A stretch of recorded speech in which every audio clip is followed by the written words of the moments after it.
They say when someone loses something they took for granted, regret hits like a slow poison. That's what happened to her. But by the time she realized that was gone not just emotionally, but physically, entirely had already started over in a city so far. Even the ghosts of us couldn't follow. My name's Michael. I wasn't always this calm.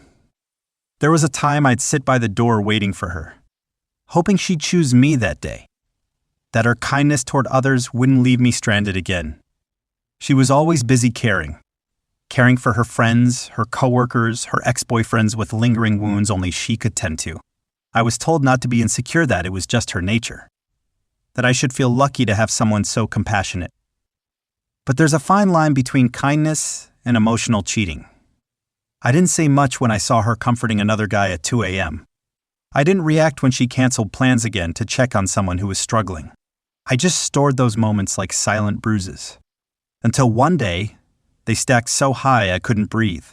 So I left. No drama. No shouting match. No final ultimatum. Just a message and a map showing the city I'd moved to, hundreds of miles away, where even her memory felt foreign. She didn't panic when I let go. She panicked when she couldn't reach me anymore. That's when the story really began. Her name was Hania. She walked into my life with the kind of light that made people stop mid-conversation and stare. You know, the kind, those people who make you feel seen in a way no one else does. She didn't just enter rooms. She rearranged them. I met her in the waiting room of a grief counseling seminar. Funny, right? Both of us had lost someone, me, my father, her older cousin. We sat side by side, said nothing, and when the group ended, she offered me half her biscuit and said, "Loss doesn't like to be alone." That was the start. We became inseparable fast. I was quiet, grounded. She was the storm I didn't know I needed. But storms don't ask before flooding your life. In the beginning, everything felt balanced. We'd cook together, talk until sunrise, make lists of places we wanted to travel. She told me I was safe, that no one ever made her feel so understood. And I believed her. But soon, I started noticing patterns. She was always available for others. Friends with emotional crises, exes with leftover guilt, colleagues going through tough times. She'd drop everything to be with them. Me? I was just stable. She didn't think I needed her the same way. She said I was strong enough to understand. At first I tried. I told myself it was just her nature, empathetic, generous. But over time, the excuses wore thin. It wasn't just that she helped others. It was that she was emotionally present for them in ways she never was for me. One night, I waited 3 hours at a restaurant. She never showed. Later, she texted, "Sorry, Adiel had a breakdown. I couldn't leave him like that." Adiel was her ex, again. And that was the pattern. I loved her deeply, but I was always second in line to someone else's crisis. My role was to understand, to wait, to stay quiet. That's how I started losing myself bit by bit, moment by moment. Until one day, I realized she was still caring for everyone, just not for me. It was supposed to be our night. We had planned it 2 weeks in advance, her idea even. A quiet dinner at home, just the two of us. No distractions, no work calls, no surprise rescues. She even said, "You deserve my time too." I spent the day prepping. Cleaned the apartment, set the table, cooked her favorite creamy chicken pasta with sun-dried tomatoes, the one she always said reminded her of a trip to Marie. I lit candles, real ones, not the cheap tea lights. I even shaved. That's how serious I took it. She didn't come. No call. No message. Just silence. At first, I told myself she was running late. Then I started checking the news. Had there been an accident? Was she hurt? But around 10:40 p.m., I saw her tagged in a friend's Instagram story. She was at a cafe, sitting across from a guy I didn't recognize. Laughing. Smiling like she hadn't promised herself to someone else just hours ago. I waited. She came home at midnight, humming to herself, completely unaware. "You forgot?" I asked, my voice dry, almost unfamiliar. She blinked. Forgot what? The dinner. Us. Her eyes widened, then softened. Oh, no, Mobashir called. His sister tried to hurt herself. I had to be there. I thought you'd understand. There it was again. That word. Understand. I nodded. Said nothing. But that was the night it broke in me the faith, the effort, the hope. I realized that no matter what I gave her, someone else's need would always outweigh my worth. That's when the clock started ticking. Not on our time together, but on my time leaving her. Not angrily. Not impulsively. Just finally. After that night, something shifted in me. I still smiled. I still kissed her on the forehead when she left the house. I still said I love you when she remembered to say it first. But inside, I had started packing. Not bags, not boxes, just pieces of myself. It was like watching your favorite song play on a scratched CD, every beat familiar, but just off enough to break your heart. She didn't notice. Of course, she didn't. She'd text me throughout the day. Morning sunshine. Missed your arms last night. Let's go to that gallery next week. It all looked right. From the outside, we were perfect. But on the inside, I was drowning in all the things we never talked about. I began testing her, quietly. I stopped initiating conversations. She didn't notice. I withdrew emotionally. She said I seemed tired but never pressed. I skipped making coffee for her one morning, something I'd done every single day for 2 years, and she made a face like she couldn't believe I forgot, then left in a rush, never even asking why. The truth was simple. She had always assumed I'd be there. Her anchor. Her safety net. Her forever. And maybe I was. Once. But something about being chosen last, over and over, has a way of killing forever. Then came the final straw. A weekend we were supposed to spend out of town. A short trip, no phones, just us. She said yes. I even packed a bag. But that morning, as I loaded the car, she got a call. Her coworker's mother had passed away. She didn't even think twice, turned to me and said, I have to go to her. Can we reschedule? There wasn't even guilt in her eyes. Just assumption that I'd wait. Bet I'd understand. That I'd rearrange my life around her emotional obligations. Like always. I didn't fight. I didn't yell. I just unloaded the car, unpacked the bag, and sat in silence for hours. That night, she came home tired, mascara smudged, drained from someone else's grief. I didn't ask how it went. She didn't ask why I looked different. The irony? I think she believed we were fine. That being distant for a cause somehow made her immune from consequences. But love doesn't work like that. You can't pour your soul into strangers and expect the one who loves you to survive on scraps. So I did what I had been preparing for. I started looking for jobs in other cities. Remote contracts, short-term leases. I didn't know where I was going yet. Just that it had to be far. Far enough to forget her perfume on my pillows. Far enough to silence the sound of her voice in my dreams. Far enough to stop waiting for a love that never truly chose me back. It was a message I wasn't supposed to see. Her phone buzzed while she was in the shower. I wasn't the type to snook knot until trust had already begun to rot from the inside. And by then I was already peeling away from us, so what did it matter? The screen lit up with a preview. Wabashir, I know you care about me more than you admit. Just say it once. That's all I need. I didn't open it. I didn't need to. The words were loud enough. It wasn't about whether she'd acted on it. It was a confirmation of what I'd known deep down. Her heart was never mine alone. And maybe it never had been. Suddenly, the past few months made perfect sense.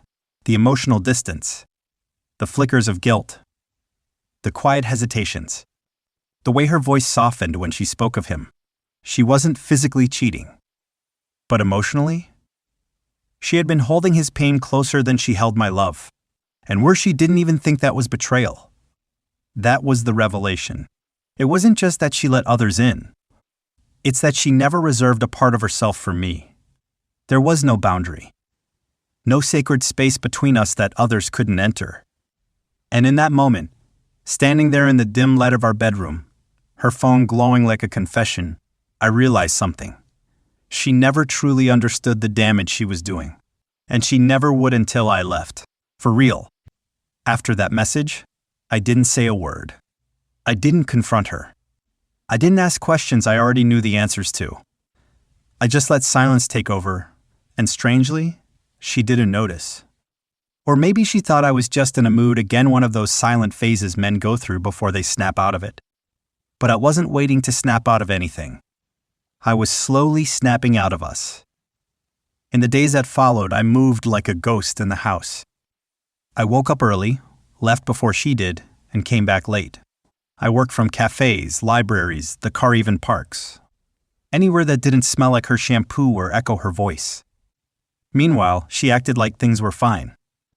She'd come home, take off her heels, and start telling me about someone else's heartbreak, someone else's disaster.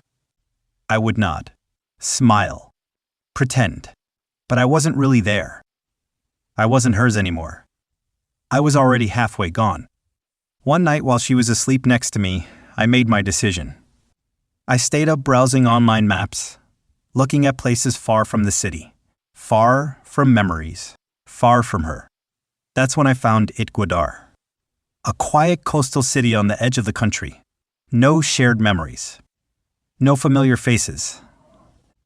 A place so far, even the past would get tired trying to follow me. The next morning, I applied for a contract job there 6 months. Remote, low-key, enough to live on. I didn't tell her. Not yet. But inside, I felt something I hadn't felt in years. Relief. Like I was breathing air that didn't pass through her filter. Days passed. She grew slightly more affectionate, maybe sensing the distance but not enough to change anything real. She still answered late-night calls from her ex. Still canceled dinner because someone had a crisis. Still said, "You know I love you, right?" Like it was a spell that would undo all damage. Then, one Friday night, she came home early. I was packing boxes in the bedroom, just small things. Things she wouldn't notice missing. She walked in. "What are you doing?" I didn't flinch. Packing. For what?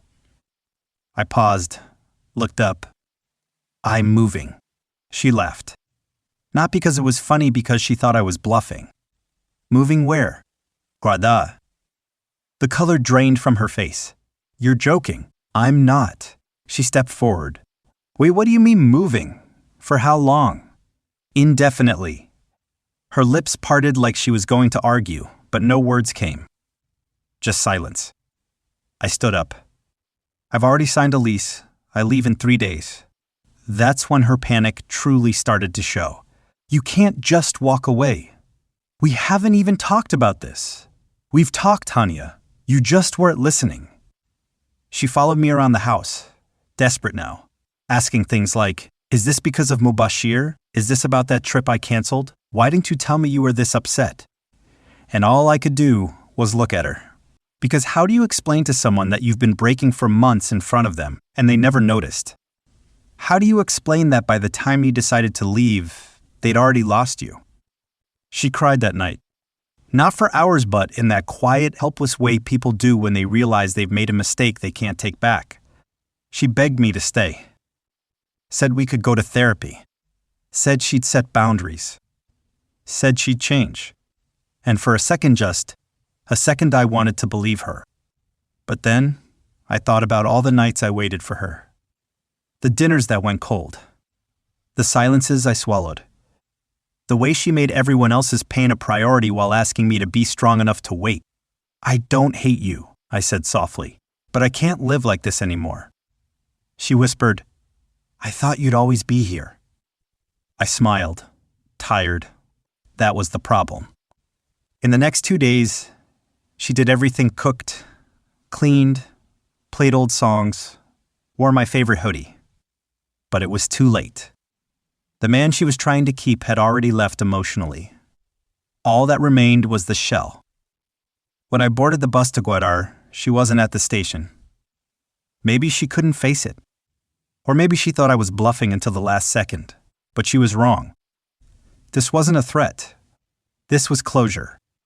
And I wasn't running away. I was finally walking towards something that didn't include waiting to be loved. She showed up in Gwater 12 days after I left. I was sitting at a seaside cafe I'd made my own small quiet, tucked away from the main market, where the waiters already knew I liked my chai without sugar. I had just finished a freelance assignment and was journaling something I hadn't done in years, not honestly anyway. Then I heard it. That voice. Mikol. I didn't turn around right away. Part of me thought I was imagining it, but when I looked up there, she was. Hania. Wind in her hair. Eyes red. A little thinner. Holding her phone like it was the only thing keeping her standing. She looked like a woman who hadn't slept since I left. Hi, she said, breathless, like the sea air had stolen half her words. I sipped my tea. You came. She laughed weakly. I didn't know what else to do. You wouldn't answer my texts. Or my calls. I thought maybe if I saw you, I'd understand. I didn't speak. I wanted her to fill the silence for once. She sat down without asking. That was her way. Always assuming there was still room for her in spaces she'd never protected. You're really here, she said, eyes scanning the shoreline behind me.